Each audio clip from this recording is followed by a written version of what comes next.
హనుమకొండ జిల్లా పున్నేలు గ్రామ శివారులో స్విమ్మింగ్ పూల్లో మునిగి తల్లి ఇద్దరు కుమార్తెలు చనిపోయారు. ఫర్హీద్ ఉమేరా ఆయేషా స్విమ్మింగ్ పూల్లో పడి చనిపోవటం పలు అనుమానాలకు తావిస్తోంది. నిన్న రాత్రి 10 గంటల సమయంలో ధరణి వెంచర్లో ఉన్న స్విమ్మింగ్ పూల్ వద్ద భార్య పిల్లలను వదిలి వెళ్లారు భర్త అజరుద్దీన్. తిరిగి వచ్చేసరికి ముగ్గురు పూల్లో పడి చనిపోయి ఉన్నారు. అక్కడ ఉన్న సీసీ కెమెరాలు పనిచేయకపోవడంపై పలు అనుమానాలు వ్యక్తం అవుతున్నాయి. ఫర్హీద్ బంధువులు అజరుద్దీన్ పై అనుమానం వ్యక్తం చేస్తున్నారు. ఇది ఆత్మహత్య లేక హత్య అనే కోణంలో పోలీసులు దర్యాప్తు చేస్తున్నారు.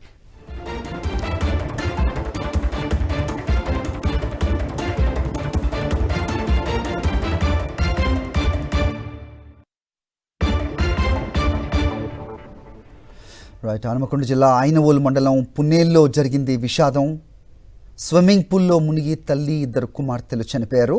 ఫర్హీద్ ఉమేరా అలాగే ఆయేషా స్విమ్మింగ్ పూల్లో పడి చనిపోవటం పలు అనుమానాలకు తావిస్తోంది. నిన్న రాత్రి 10 గంటల సమయంలో ధరణి వెంచర్లో ఉన్న స్విమ్మింగ్ పూల్ వద్ద భార్య పిల్లలను వదిలిళ్లారు భర్త అజరుద్దీన్. తిరిగి వచ్చేసరికి ముగ్గురు కూడా పూల్లో పడి చనిపోయి ఉన్నారు. అక్కడ ఉన్న సీసీ కెమెరాలు పనిచేయకపోవడంపై చాలా అనుమానాలు వ్యక్తం అవుతున్నాయి. ఫర్హీద్ బంధువులైతే అజరుద్దీన్ పైనే అనుమానం వ్యక్తం చేస్తున్నారు. ఇది ఆత్మహత్య లేక హత్య అనే కోణంలో పోలీసులు ప్రస్తుతం దర్యాప్తు చేస్తున్నారు. వాళ్ళు స్విమ్మింగ్ పూల్కి తీసుకుపోతామని పోయిన తర్వాత అక్కడ ఏమైందో తెలియదు సార్ మాకైతే. కానీ మా బిడ్డకైతే వాళ్ళు మా అల్లుడు టార్చర్ పెట్టేదట. కానీ మాకు చెప్పలే. మా బిడ్డ చెల్లెళ్ళతోని చెప్పుకున్నది, మీ బావ మంచోడని అనుకుంటారు మీరు, కానీ మీ బావ చెడ్డోడు. మీ బావ గురించి చెప్తే మీరు మాట్లాడారు మీ బావతోని.